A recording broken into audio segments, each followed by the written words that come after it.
Ok, on continue sur nos tests. Donc, on est sur le test de modèle gaussien. Donc, on va commencer à attaquer maintenant la partie où on a deux échantillons. Donc, je rebascule sur mes slides. Ok, donc, désolé, ça marche pas, ça marche. Yes. Ok, donc on est à peu près sur les mêmes tests que ceux qu'on avait fait auparavant. Donc, cette fois-ci, dans les capsules précédentes, on supposait qu'on avait un seul échantillon et on se demandait est-ce que mu est égal à mu0 versus une hypothèse alternative qui était essentiellement est-ce que mu est égal à mu1. Dans la vraie vie, les tests, c'est plus marrant quand on est sur deux échantillons et qu'on se demande est-ce qu'il y a une cohérence entre deux groupes, entre deux populations, entre deux années. Okay. Donc, on va arriver sur ce test avec deux échantillons X et Y. Je continue à supposer qu'on est gaussien et je suppose que j'ai un modèle gaussien avec des variances connues. Okay, possiblement différentes, mais connues. D'accord ? Donc, on a un échantillon X de taille M, un échantillon Y de taille N, respectivement des lois normales mu X et sigma X carré. Sigma X étant connu, donc le mu X est inconnu. Si jamais je regarde l'autre distribution, j'ai une loi normale mu Y, sigma Y carré. Là encore, sigma Y carré est connu, mais le mu Y est inconnu. Et notre question, c'est est-ce que j'ai des moyennes qui sont de différentes données? Okay. Donc, une hypothèse qu'on pourrait tester, c'est est-ce qu'on est différent? Donc, on pourrait mettre ici à droite une valeur nulle. En gros, ça voudrait dire est-ce que mu X est égal à mu Y? Donc, c'est le test qu'on essaiera de faire. Là, de manière un peu générale, je peux me demander est-ce que la différence entre les deux vaut mu0? Okay. L'hypothèse alternative que je vais tester, c'est que ce n'est pas mu0, c'est que c'est un autre mu1. Okay. Donc, c'est juste pour avoir la forme un peu classique des tests unilatéraux qu'on évoquait tantôt. Bon, en fait, la stratégie, c'est la même que tantôt. C'est vraiment la même que celle qu'on avait auparavant et inspirée largement de ce qu'on faisait sur les intervalles de confiance, c'est de dire je vais travailler sur la différence. Comme j'ai deux variables, comme j'ai deux modèles gaussiens, je sais que x bar, ça suit une loi normale. Je sais que y bar, ça suit une loi normale. Les deux étant indépendants, je sais que la différence entre les deux va suivre une loi normale. Oups, désolé. La différence entre les deux va suivre une loi normale. Okay. L'espérance, c'est la différence des espérances. Et la moyenne, pardon, la variance, ça va être la somme des variances. Okay. Donc là, c'est le principe de base de la variance. Je l'avais déjà expliqué dans les intervalles de confiance. Donc, à partir de là, je vais tout simplement me placer sous l'hypothèse H0. Dans ces cas-là, la moyenne, par construction, elle vaut mu0. Okay. Donc, je vais regarder la différence entre les moyennes empiriques, la différence de ce que je devrais avoir si H0 était vrai, puis je vais diviser tout simplement par la variance, plutôt l'écart type, donc la racine carrée de la variance globale. Okay. Mais la variance globale, je peux l'estimer tout simplement avec cette bande-là. Okay. Pas de la variance de la différence. Et donc, on se retrouve avec une règle de décision qui est en fait très proche de celle qu'on avait auparavant.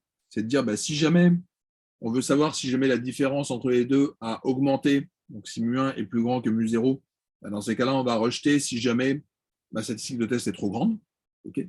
Et si jamais, au contraire, je veux savoir si ma différence entre les deux a diminué, dans ces cas-là, je vais rejeter si mes z est trop petit. Et c'est défini comment le trop grand et le trop petit? Tout simplement, comme z suit une loi normale, alors ça j'aurais pu le mettre, mais si jamais H0 est vrai, Z suit une loi normale N01. Okay.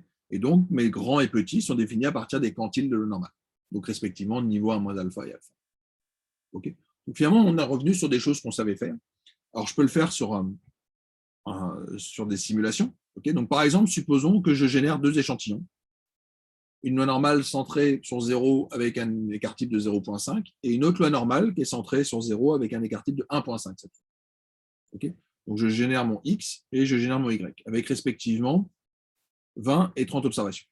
Okay. Donc, je vous ai fait ici mes deux histogrammes. Donc, l'histogramme en X, l'histogramme en Y, avec le graphe derrière de ma distribution théorique. Okay. Donc, j'ai ma densité théorique de ma loi normale avec une petite variance et ma loi normale avec une grande variance. Okay. Et je me demande, est-ce que les deux moyennes sont égales? Donc, je vous rappelle que, empiriquement, les valeurs numériques que j'obtiens sur mes deux moyennes sont celles-là. La question que je vais me poser, c'est est-ce que la moyenne dans mon échantillon 1 est égale à la moyenne dans mon échantillon 2? Okay. Donc, c'est ça qu'on va essayer de faire à partir de mes données qui sont sensiblement un peu différentes, en particulier en termes de variance. Dans ces cas-là, on fait exactement ce qu'on vient de dire. Je définis ma statistique de test. Là encore, je n'ai pas besoin de spécifier mon hypothèse H1. Ma statistique de test ne dépend que de mon hypothèse H0. Donc, je prends ma différence empirique qui a été observée entre ma moyenne en X et ma moyenne en Y, moins mu0 qui vaut ici 0, parce que je me demande est-ce que mu X est égal à mu Y, donc est-ce que la différence entre les deux est nulle. Et ensuite, je divise par la variance, enfin, l'écart type de ma différence, c'est-à-dire la variance, la somme des variances des deux moyennes. Okay. Donc, dans le premier cas, j'ai un 0,5 à la 2 divisé par 30, et dans le second cas, j'ai 1,5 à la 2 divisé par 20. Okay. Donc, voilà ma statistique de test qui vaut empiriquement moins 0,43. Une fois que vous avez compris qu'on avait des lois normales, on tourne toujours autour de la même chose. C'est des positions par rapport à plus ou moins 1,64 si jamais on est sur les tests unilatéraux et moins 1,96 à 96 si jamais on a du alpha qui vaut 5% et qu'on est sur un test bilatéral de différence. Okay. Donc voilà, on est sur une valeur qui est petite. En gros, on va accepter l'hypothèse H0 que les deux moyennes sont égales. Donc on peut le vérifier. Donc si jamais première hypothèse, c'est que la différence entre x et entre mu x et mu y est positive. Donc, on demande à ce que la moyenne en x est plus grande que la moyenne en y. On voit que la p-value, elle est à 66%. Okay. La région de rejet, elle aurait été de la forme 1,64 plus l'infini. Okay. Et donc, on n'est pas dans la région de rejet, on ne rejette pas H0. Donc, on va accepter le fait qu'ils aient la même moyenne. Okay. La p-value, elle est plus grande que 5%. Donc, on va là aussi accepter H0. Okay. Je peux faire la même chose, cette fois-ci, sur des valeurs négatives. Donc là, la p-value, elle va baisser. Alors, pourquoi elle va baisser? Essentiellement parce que la forme de ma région de rejet, c'est sur la partie négative. Ma statistique de test, elle était à moins 0,43. On se rapproche, on est plus proche, en tout cas, de cet intervalle-là que de l'autre. Okay. Et donc, de manière assez logique, la p-value va être plus petite. Donc, cette fois-ci, on a une p-value qui est à 33%, mais qui est toujours plus grande que 5%. Donc, j'accepte encore mon hypothèse H0. Et manifestement, on n'est pas dans cette région de rejet. Okay. Encore une fois, j'ai ma statistique de test qui était à moins 0,43. Okay.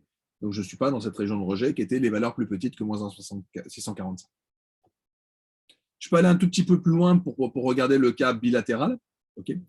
Est-ce que la moyenne vaut mu0 ou est-ce que la différence des moyennes ne vaut pas mu0? Okay. Toujours avec les mêmes hypothèses. J'ai mes deux lois normales avec mes paramètres de variance qui sont connus. C'est exactement la même chose que tantôt. J'ai toujours la même statistique de test. Mais ça, si vous écoutez mes capsules depuis le début, vous savez que la statistique de test ne dépend pas de H1. Okay. Et donc, j'ai toujours la même statistique de test. Ce qui change, c'est la partie en bas. Okay. Donc, ce que je dis juste, c'est cette fois-ci, on va rejeter si jamais je suis grand. Okay. Si jamais ma statistique de test est grande, elle est grande en valeur absolue, donc grande ou petite. Okay. Et donc, je vais revenir sur la définition que j'avais évoquée tantôt, qui est, je regarde la valeur absolue. Si je mets la valeur absolue dépasse le quantile à non plus de niveau 1 moins alpha, mais 1 moins alpha sur 2. Donc, au lieu de regarder, si je mets un niveau à 5%, je regarde le quantile à 97,5. Et donc, si jamais je dépasse cette valeur-là, qui vaut généralement 1,96, si je mets alpha vaut 5%, dans ces cas-là, je vais rejeter mon hypothèse H0. Donc, sur mes données, là encore, statistique de test, c'est toujours la même. Comment je calcule ma p-value? C'est tout simplement la même que celle qu'on avait déjà évoquée, qui est 2 fois la fonction de survie, c'est-à-dire 1 moins la fonction d'impartition de la loi normale quand je me place en valeur absolue de Z. Okay. Et donc, je récupère du 66%. D'accord. Ma région de rejet, là encore, c'est pas un intervalle, c'est une réunion de deux intervalles, les valeurs petites, les valeurs grandes. Le petit étant plus petit que ce qu'on avait d'habitude, c'est-à-dire plus petit que moins 1,96, et le plus grand étant un peu plus grand que ce qu'on avait dans le cas d'un test où on rejetait à droite, qui est à plus 1,96. Et donc, on récupère cette région-là. Et comme on n'est pas dans la région de rejet, on accepte H0. Comme la p-value est plus grande que 5%, on ne rejette pas H0. Okay. J'imagine que ça commence à rentrer, parce qu'en fait, je raconte toujours la même histoire, et on n'est qu'à la moitié. Et encore, après, je continuerai à faire d'autres tests, mais c'est toujours la même logique. En fait. D'accord. La logique, elle est fondamentalement basée sur la construction de ces tests pour lesquels on connaît la loi sous l'hypothèse H0. Soit on a des lois normales, soit on verra dans un instant, on va récupérer des lois de Student, soit on pourrait récupérer des lois du Qui2 quand on commence à faire intervenir des carrés. Donc, on va tourner autour des mêmes choses, mais on va le construire progressivement. OK. Donc, j'arrive précisément au cas où ma variance est inconnue. Donc, là encore, je vais faire exactement la même chose que pour mes intervalles. Je commence par supposer mes variances connues, je fais un échantillon, deux échantillons. Je suppose ma variance inconnue, je vais faire un échantillon, deux échantillons. Donc, je reviens sur le cas précédent. Un seul échantillon, mu égale mu0, contre mu égale mu1. Donc, une valeur différente, potentiellement plus grande ou plus petite. Okay, et j'ai une loi normale dont je ne connais pas la variance. La stratégie, c'est toujours la même. Je ne connais pas sa variance, je vais la remplacer. C'est un paramètre de nuisance, fondamentalement. Le test, il est construit sur ce paramètre mu qui m'intéresse. Ce paramètre sigma, je ne le connais pas, mais il ne m'intéresse pas. Je le remplace par un estimateur. Okay, donc, de manière assez logique, on va remplacer un sigma par S, qui est un estimateur, un bon estimateur de notre écart type. Okay, mais ça va se payer. Il va y avoir un prix au fait qu'on ait remplacé une grandeur inconnue par un estimateur. Et ce prix à payer, c'est quoi? C'est le fait qu'on n'ait pas une loi normale, mais on ait une loi de Student. Et la loi de Student, si vous regardez les capsules que j'avais faites sur la loi normale, c'est une loi qui a des queues un peu plus épaisses. C'est-à-dire qu'on atteint des valeurs un peu plus grandes potentiellement. Okay, donc en fait, voilà, je reviens sur le. Encore une fois, tout était raconté dans la capsule sur les séries de slides, la partie 8 de mémoire sur la loi normale, okay, ou 7. La statistique de test va être cette statistique qui est racine carrée de n x bar moins mu0 divisé par l'écart type, où l'écart type, c'est l'écart type classique, qui est la racine carrée de la variance qui est obtenue en prenant l'estimateur sans biais de la variance. C'est pour ça que j'avais parlé un petit peu. J'avais essayé d'expliquer cette histoire de n-1 dans la capsule sur les modèles probabilistes pour essayer d'expliquer la notion de biais. Donc, on a l'estimateur qui est sans biais. Ce qu'avait dit un student, tout simplement, c'est si jamais H0 est vrai, donc si H0 est vrai, cette statistique T va suivre une loi de Student à n-1 degré de liberté. Et donc, c'est ça qu'on va utiliser. Comme je sais que ça doit suivre une loi de Student, si jamais on veut rejeter dès lors qu'on est grand, dans ces cas-là, on va rejeter l'hypothèse H0 dès lors que ma statistique de test T dépasse le quantile de niveau 1 - alpha pour une loi de Student à n-1 degré de liberté. Au contraire, si jamais je veux rejeter pour les petites valeurs, je vais rejeter dès lors que ma statistique de test est plus petite que ma loi de Student à n-1 degré de liberté, de niveau alpha.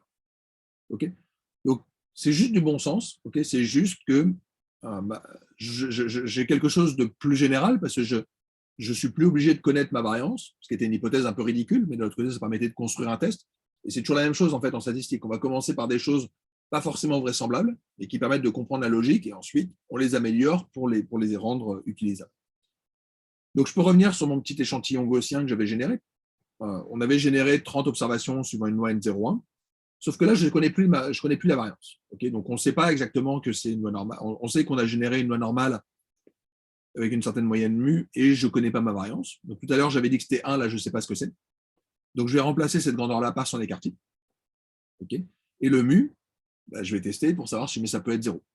Okay, donc, ma statistique de test, de manière assez intuitive, ça correspond à ce qu'on avait marqué tout à l'heure, c'est racine carrée de n, x bar moins la valeur mu0 divisé par S, qui est l'estimateur naturel de l'écart type. Donc, c'est ce qui se calcule avec R avec la fonction SD.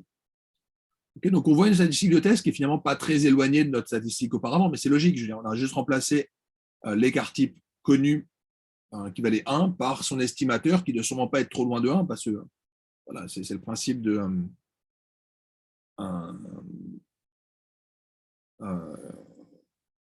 parce qu'on a un estimateur qui est convergent, qui est relativement précis. Enfin, voilà. On a un bon estimateur. Donc, c'est l'intérêt on récupère une statistique qui n'est pas trop éloignée.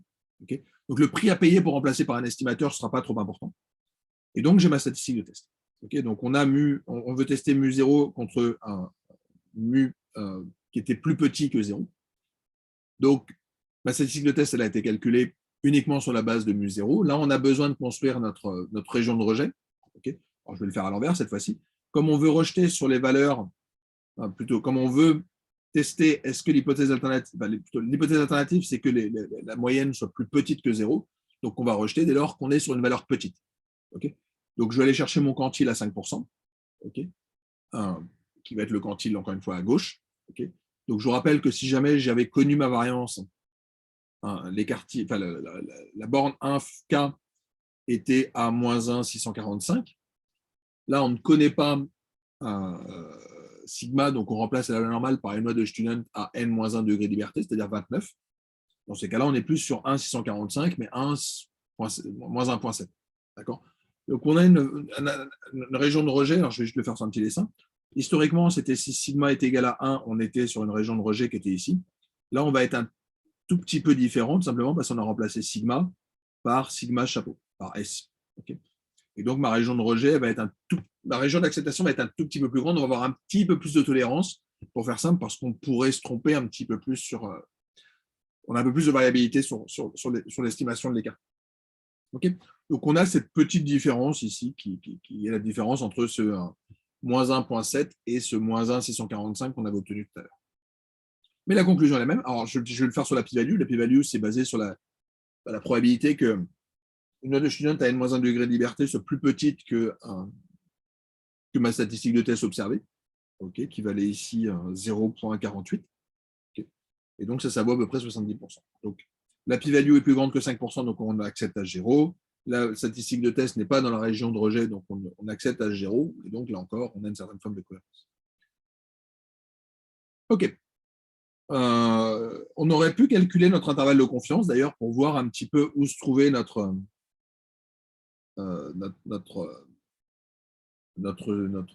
statistique Z, quelque part. D'accord. Alors, pardon, je le fais sur la statistique X. Okay. Donc, j'essaie de trouver où devrait se trouver ma statistique X avec une certaine probabilité. Okay. Donc, je fais mon intervalle de confiance, non pas bilatéral, mais qui commence à moins l'infini, qui va jusqu'à B. Okay. Dans ces cas-là, je vous renvoie aux capsules sur les intervalles de confiance, mais ça aura cette forme-là. Donc, c'est toujours la même chose. Hein, c'est X bar plus un quantile, alors ici un quantile de loi de student, multiplié par l'écart type divisé par racine de l'écart type estimé. Okay. Donc, mon intervalle de confiance, il sera de la forme, il était indiqué ici, moins l'infini 0,37. Et comme cet intervalle de confiance contient la valeur 0, dans ces cas-là, on va accepter le fait que ce soit possible, effectivement, que 0 soit une valeur acceptable. Okay. Donc là, je commence à vous faire un petit peu le lien avec les intervalles de confiance. Donc, si jamais vous construisez un intervalle de confiance, alors c'est juste que la forme de l'intervalle de confiance dépend de l'hypothèse H1, mais si jamais la valeur mu0 est dans la valeur sous l'hypothèse H0 est dans mon intervalle de confiance sur mon paramètre d'intérêt, dans ces cas-là, je vais accepter mon hypothèse H0. C'est juste ça qu'on raconte. Alors, j'en ai pas encore parlé, mais on peut faire des tests basés sur un t-test. Alors, j'en avais pas parlé essentiellement parce que ce test est intéressant, parce que justement, il marche dès lors que sigma est inconnu. Si jamais sigma était connu, je pourrais le spécifier, mais ça n'arrive jamais, donc ça ne sert à rien de faire des tests trop compliqués.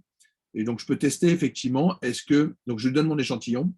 Mon hypothèse que je veux tester, c'est est-ce que la moyenne vaut 0 ? Et l'alternative, c'est qu'on est plus petit. Okay, donc, c'était vraiment, LS veut dire H1, c'est que mu est égal à mu1 qui est plus petit que 0, c'est-à-dire plus petit que mu0. Okay, donc, effectivement, l'hypothèse alternative, c'est qu'on soit plus petit, less. D'accord ? Donc, la statistique de test, il n'y a pas de secret, c'est celle qu'on avait obtenue, et on récupère notre p-value qui est à 0,68. Et ce qui est intéressant, c'est que lui propose justement cette approche sur les intervalles de confiance, où effectivement, on voit que le 0 est bien dans mon intervalle de confiance à 95%. Par défaut, on est sur du 95%. Et dans ces cas-là, on a toutes les clés en main pour dire qu'effectivement, on va accepter notre hypothèse à 0. Donc, on peut supposer légitimement qu'effectivement, mes données étaient centrées. D'accord ? Le less veut bien dire que mu1 est plus petit que mu0. Je peux faire le contraire. Est-ce que c'est possible que mu1 soit plus grand que mu0 ? Alors, je passe tous les calculs, mais faites-les si jamais vous êtes intéressé. La statistique de test ne change pas. Ce qui va changer, c'est la p-value. Donc là, je vais aller chercher mon quantile en excès, d'accord, d'une note de student à n-1 degré de liberté. Donc, on est vraiment sur du greater. Donc, on est sur ça. Et donc, je récupère mon intervalle de confiance et on a notre p-value. Donc, en gros, la p-value dépasse 5%. Donc, on va accepter l'hypothèse H0. 0 n'est pas dans l'intervalle de confiance, donc on ne rejette pas H0. Okay, on voit que l'approche par la région de rejet, elle est rarement évoquée ici. Enfin, elle n'est pas évoquée dans cette écriture. Et effectivement, dans les tests, la région de rejet, on n'en parle pas trop. C'est comme ça que je vous ai introduit les tests, mais ce n'est pas comme ça qu'on va faire en pratique. OK, et dernier point, le test bilatéral. Donc, je supposais que j'avais un mu0. Là, je suppose que je n'ai pas mu0. J'ai toujours un modèle gaussien, mais je ne connais pas la variance. La statistique de test ne change pas, parce que comme vous écoutez les capsules, vous savez que ma statistique de test ne dépend pas de l'hypothèse H1, mais dépend uniquement de l'hypothèse H0. C'est la forme de la région de rejet qui va dépendre de l'hypothèse alternative. Et donc, de la même manière que ce qu'on avait fait auparavant, on va rejeter si jamais en valeur absolue, ma statistique de test dépasse un certain seuil. Donc, si jamais ma valeur absolue de t est trop grande, le grand étant défini par un quantile. Et donc, comme j'exclus les valeurs petites, les valeurs grandes, comme la loi de student est symétrique, ça veut dire que ma valeur absolue dépasse le quantile, non pas de niveau 1 moins alpha, mais 1 moins alpha sur 2. Okay, et ça, je peux le faire automatiquement. C'est le test. Alors, en fait, il est fait par défaut. Je crois que l'alternative two-sided est l'hypothèse par défaut dans le test. Donc ça veut dire que la vraie valeur mu est différente de mu0, qui valait 0. Okay, et donc là, on récupère toujours la même statistique de test, puisque encore une fois, ça ne dépend pas de l'hypothèse alternative. Mais la p-value, oui, dépend de cette hypothèse alternative. Et j'ai mon intervalle de confiance. Okay, l'intervalle de confiance bilatéral, on l'avait déjà vu, encore une fois, ça ne dépend pas des tests.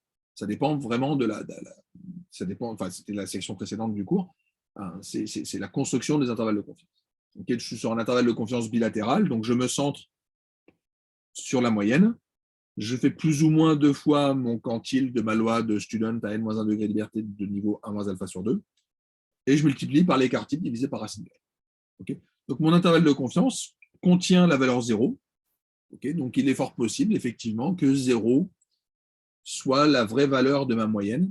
Okay, et donc, on va accepter notre hypothèse H0 que les données sont possiblement centrées.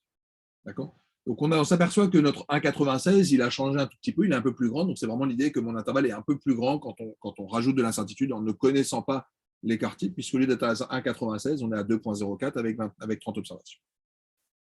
OK ? On fait une petite pause, puis après, on joue sur des vraies données.